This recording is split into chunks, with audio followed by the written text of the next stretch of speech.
Today, however, Labour unveiled plans to make it easier for illegal immigrants to stay in Britain. Oh, and they don't even want you to call them illegal immigrants anymore. So in America, Trump is sending illegals to Guantanamo Bay. Today, I'm also signing an executive order to instruct the Departments of Defense and Homeland Security to begin preparing the 30,000-person migrant facility at Guantanamo Bay. Most people don't even know about it. We have 30,000 beds in Guantanamo to detain the worst criminal illegal aliens threatening the American people.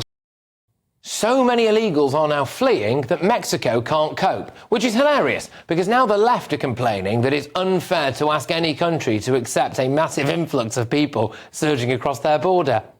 Mexico cannot cope. Not sure any country can, but Mexico can't cope with like a sudden influx of millions of people. I mean, as much as she wants to embrace them, to use her word, when they come back and make them feel welcome, it all sounds very nice when you're listening to it, but the reality of that is just completely unsustainable. A lot of these people have lived in the U.S. for decades. They have lives there. They have families. They're good standing citizens. So yeah, and then they're illegally, aren't they? In Germany, they've just voted to block asylum seekers at the border, enact major new border controls and limit legal immigration. Germany's getting tougher. In Italy, they were deporting people to Albania. They've just restarted that. They're going to send them for processing. And their leader, Giorgia Meloni, has been very clear about telling illegal immigrants about what awaits if they try to enter her nation. And so I want to send a clear message to those who want to enter Italy illegally. It doesn't pay to rely on human traffickers because they ask a lot of money, they put you on boats that are often not equipped to make those trips. And in any case, if you enter Italy illegally, you will be detained and repatriated. Our situation doesn't allow for anything else. Crystal clear. And Italy now says it stopped 200,000 people from crossing the Mediterranean. France, just last week, they clamped down as well. They are making it much more difficult for illegal immigrants and asylum seekers to ever get legal status to remain.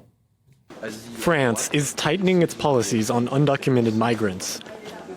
On Friday, French Interior Minister Bruno Retailleau circulated an official memo to departmental and regional officials which will restrict their capacity to grant them legal status. Whereas over here in Britain, the Attorney General, appointed by Prime Minister Keir Starmer, has just pledged total, lifelong allegiance to the ECHR, the same body that keeps telling us we can't deport foreign rapists and paedophiles because of their human rights.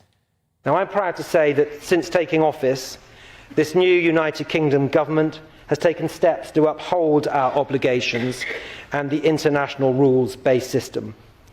The new United Kingdom government will never withdraw from the European Convention on Human Rights or refuse to comply with judgments of the court. Unbelievable. Unbelievable. But here's the news of the day. Labour has tabled changes to the illegal immigration bill. Currently, anyone who enters Britain illegally cannot ever claim asylum, and there is a duty to deport them.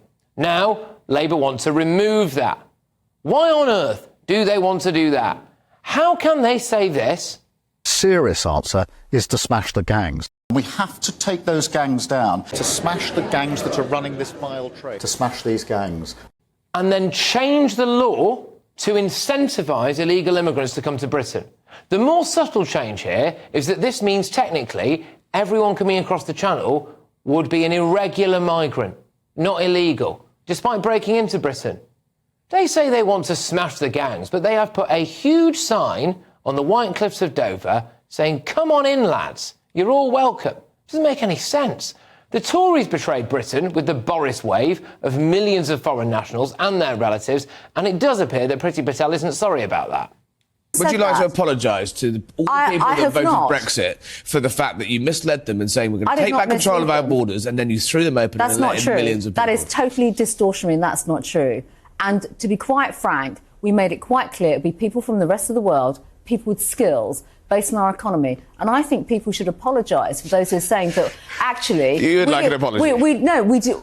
People in the pandemic came here, health and social care visas. What would have happened to our NHS? Are we now saying, are you and others saying we don't need those people in our NHS? Astonishing, isn't it, when you think about the amount of people that are now on benefits and what that Boris wave is going to cost us. But now Labour are, it appears, about to incentivise people to break into Britain. Now, as part of the legislation announced today, Yvette Cooper sat down with our political editor, Christopher Hope. Now, asked her, apparently, if the government is missing a deterrent like Donald Trump's Guantanamo Bay plans or Rwanda. So the thing about that Rwanda scheme is they had that in place for 2.5 years, and they sent 4 volunteers, and it cost the taxpayer £700 million. So that just wasn't working in the slightest. It was a gimmick. And that's why what we've done is put the investment, put the staff into tackling returns. They're literally going to make it easier for people who come to Britain to stay in Britain illegally. It's insane. Saying that Britain is open for business, Keir Starmer tweets this. Look at this. With my government, Britain is open for business. Well, the problem is, Sir Keir, under your government, Britain is open to absolutely anybody else as well, isn't it? As other countries get tough, Britain has gone soft. Let's get thoughts from my panel this evening. We have got former Tory MP Anna Firth, we've got Lord Sean Bailey, and we've got ex-Labour Party advisor Matthew Larser.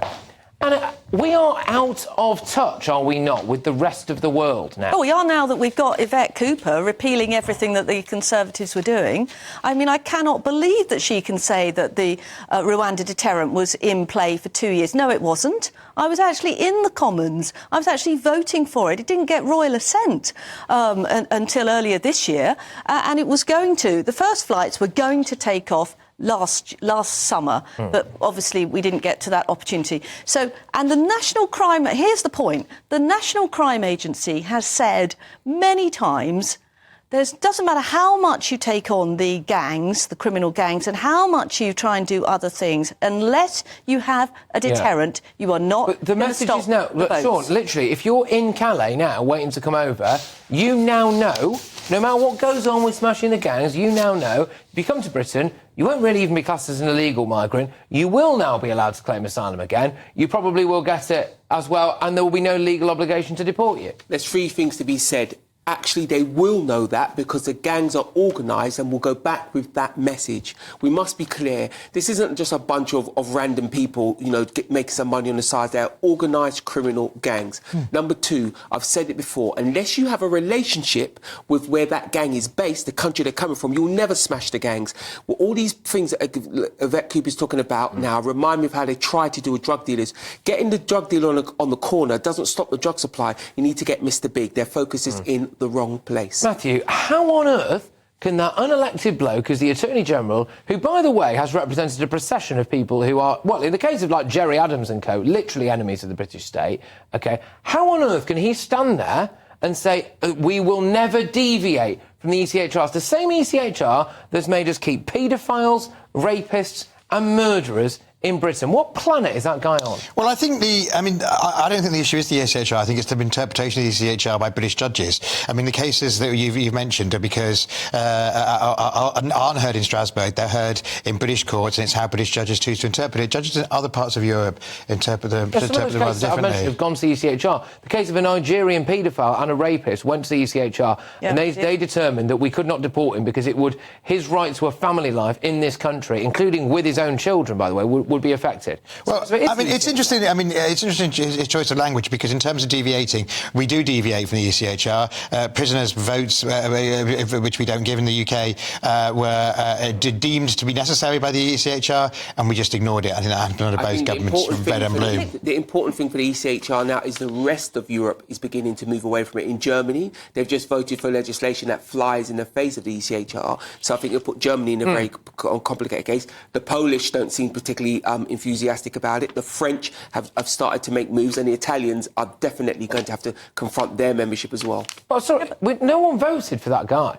He is representing the view of the elected government. I mean, it is the collective view. There we go. Yeah, but there we go. It's not just him on his own. So we are being led by someone who's basically been an international human rights lawyer, who's got a complete global perspective on certain things, and has himself, he will hide behind the cab rank rule, has himself represented some of society's worst individuals. And now he's got his mate in, who's the Attorney General, who's chiming in and saying we will never leave the ECHR. Do they want to leave the next election? It's no surprise, is it, that boat crossings are up by 30% since this useless this Labour government came into power. Of course they are, because we, as you say, Patrick, we've now made it completely clear we're not going to have any deterrent. These people are going to arrive. We're going to continue to give them food and benefits and accommodation. It's already costing. We're actually sending more people back. More people are being repatriated now than have been sent for months because your government didn't do it. You just sat there, and never sent anybody home, Anna. Never sent anybody home. Hold on. The reason more people have been repatriated is because they're being returned to Albania. You know that. 40%. No, these are people from other countries other than Albania. It's nothing to do with Albania. It's nothing to do with Albania. The reason more people are being repatriated than ever before is because the Conservatives are not fighting the government when they're trying to do it. Every move the Conservatives tried to make, and I'm not going to sit here and tell you we were good, I'm saying that, but every move we tried to make, the Labour Party fought against it, and it is an act of real cynicism that they voted against things that they're trying to keep now. Absolutely. And that shows you it's a deliberate political tactic to stymie the Conservatives, but unfortunately the whole country is suffering. If Labour, sorry, Barthy, I'll just put this to you. Sure. If during the general election, I've lost track of the amount of times, a variety of different topics I have said this, but if during the general election, Labour has stood up and they had said that anybody who enters Britain illegally over the Channel, we will change the law to make it so that that's not an illegal entry, and we will change the existing law, which means that they can never be granted asylum, and we will give them the opportunities to do so. In fact, now I say it, I can remember sitting in this seat where there was a headline in the Telegraph that said Labour would do that, and Labour denied it. And now they've done it, haven't they? Well, the issue is that what happened under the Tories is you said that people couldn't claim asylum, but they didn't go anywhere, so they just sat in those hotels, and the number of hotels has gone down. Fact, Anna, fact. Yeah, but where have those people gone? The asylum hotels are home in many cases. The asylum hotels has now gone up, Matthew. I mean, 700 million quid. 4 people went to Rwanda and they volunteered, Anna. £700 million. And at the most, it was going to be 350 people. Yeah, what we need is offshore processing. This is not going to work. This is Yvette Cooper has said she doesn't like gimmicks. This is the most gimmick-riddled bill that I have ever seen. She's saying in here, we're going to get immigration down with no deterrent. Yeah, the thing that the National Crime Agency said we had to have. I want to sit between both of them because I will accept that the Conservatives could have and should have done significantly more, but let's be clear, it's about to get significantly worse. And the real thing is, by removing that particular law that you can still apply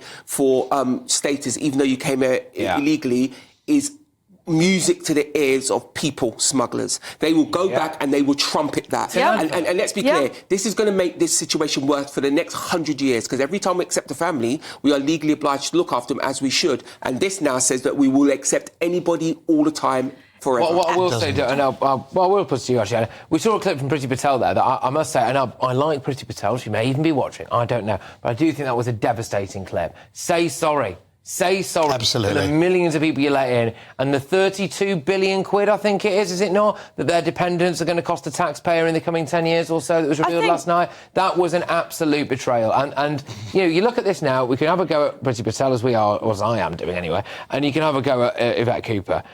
But this is just the big winner out. This is Nigel Farage, isn't it? Do you know the real problem we have here? Let's be clear. Nigel Farage has been singing this tune the whole time, so he can legitimately win from this, and I think he will. The real problem we have coming now, as Italy, France and Germany toughen up and we're perceived to go the other way. I think that's a huge opportunity for us, Sean. I beg to differ. Even if you are pro-immigration, you must believe that we have to have some control on the numbers. And illegal immigration... Absolutely, and you're going to see EU, and what we need is proper offshore processing for thousands of cases before they ever get here. Not 350 people slipped away to Rwanda, cost us 700 million.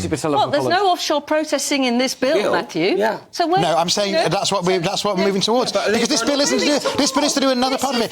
But anyway, Anna, Patrick asked you, will you apologise for Priti Patel? No mention of something. No, clearly not, Anna, because you don't want to defend the record when you guys sat there and let a million people in, under Boris's law. This bill is complete rubbish from Yvette Cooper. As much as I love this, we have got people who are listening on radio, and that will be, I dare say, maybe unlistenable. But should Priti Patel have apologised?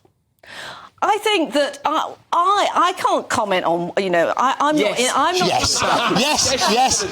You sat there. You should apologise as well, Anna, for your government. My position, Patrick, is that we should not have let numbers get to that level. But you voted for it. I think one of the big mistakes was allowing people to come in to work in the health service but bring their dependents. And a mistake authored by Boris Johnson's Tory government. Let's be clear. The Priti Patel should have apologised. Absolutely.